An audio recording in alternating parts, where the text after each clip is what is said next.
Backlog. Backlog. Backlog. Backlog. Ah.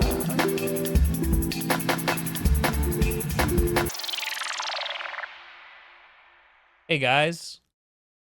Backlog time. Backlog is a segment of the Wulff Den podcast where we go through our entire video game collection of 1,050 games. Pick one at random. Talk about it regardless of whether or not we've played it. 107. 107. That is a game that's coming to Switch Online Plus expansion pack, Super Mario Sunshine for the GameCube. That's a good backlog. That is a good I have backlog. played this a lot. Yes, I played it a lot back in the day and dabbled with it again when it came to Super Mario 3 All-Stars Collection. Mm-hmm. Odd game. I spent a so I love this game. It's a good game. It is a good game. We should make that clear. It is a good game. I'm going to talk a lot of shit about this game, but it is a good game. Baseline, good game. Yes. I defended this game a lot because people don't like this game. Yeah. It is probably the weakest 3D Mario game. Yes. And for a long time, I defended it because I just thought it's just not as good as Mario 64. Mm-hmm. It's not bad. It's just not as good as Mario 64. Right. But after replaying it, there's a lot of quirks in this game that give it the well-deserved title of weakest 3D Mario game. Yeah. But all 3D Mario games are baseline good. Yeah. So this being at the bottom of the barrel really isn't that bad. Yeah. I don't know. Would the only other game that I can think that is as low on the list of 3D Mario games as this is like Mario 3D World. Yeah. But for different reasons. Yeah. That game's just bland. Yeah. This game at least has like a lot of character. This has a lot of character. It's got a lot of color. It's a lot of personality. It has a very unique gimmick for it with the flood backpack, the water pack that you have that like you use to clean up pollution essentially, but also like it's involved in like a lot of the platforming elements. And I think that part's fun, like cleaning up the goop with the little flood pack is fun. They found a way to make it interesting. There's a lot of like unique puzzles that involve it. You can upgrade it so that you can like jump higher and like hover faster, and things like that. Like they did a really good job of like making it feel integral to the base game. The big issue is that it's just janky. The movement is rough, and there are some levels and areas where the level design feels really ham-fisted. Yeah. Not thought out very well.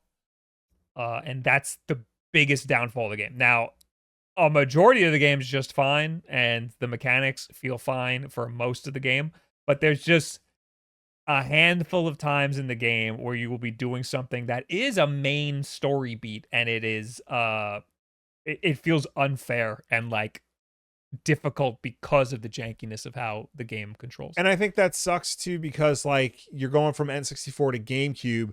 Mario 64, while controlled very well for the time, it's a 64 game, so it becomes very janky very fast.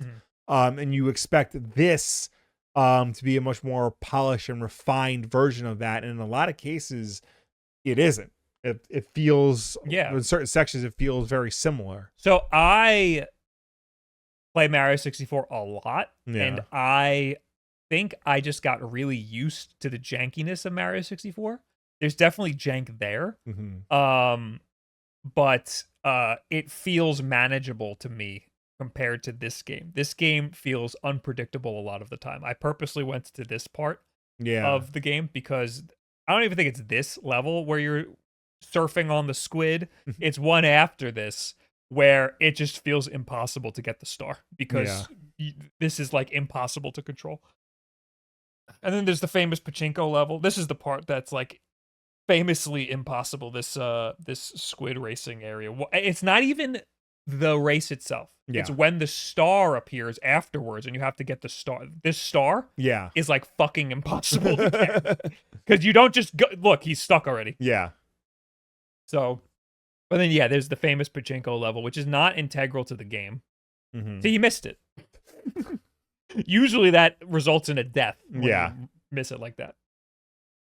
But there's a lot of different parts in the game that seem unfair because of the weird jankiness. Mm-hmm. That being said, the game's great. It's got a lot of character. It does feel good to control a majority of the time. The flood is an interesting mechanic to add to the Mario platforming.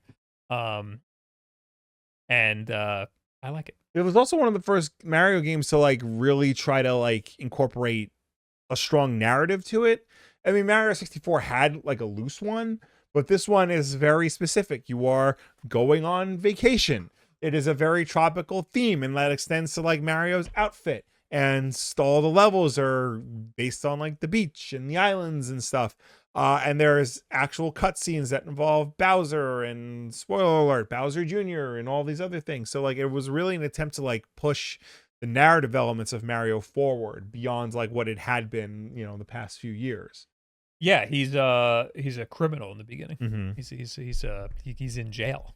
Yeah, and he's doing all of this to I guess his probation. This is his probation. Yeah. Hit me with game fact. Of this.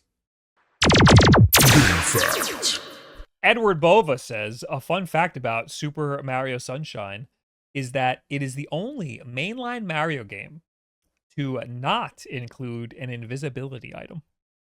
Oh, Invincibility. I'm sorry, invincibility. Interesting. And that now I can't verify every single Mario game, but it makes sense. There is none in this game. I can't, now that you mention it, I don't think there are any like traditional power-ups in this game. Like Mario 64 had all the hats. Galaxy had like the bee suit and the cloud suit stuff. Yeah, you don't get any of that. You don't get anything. No, it's just pure platforming. Yeah. I mean, there's the flood.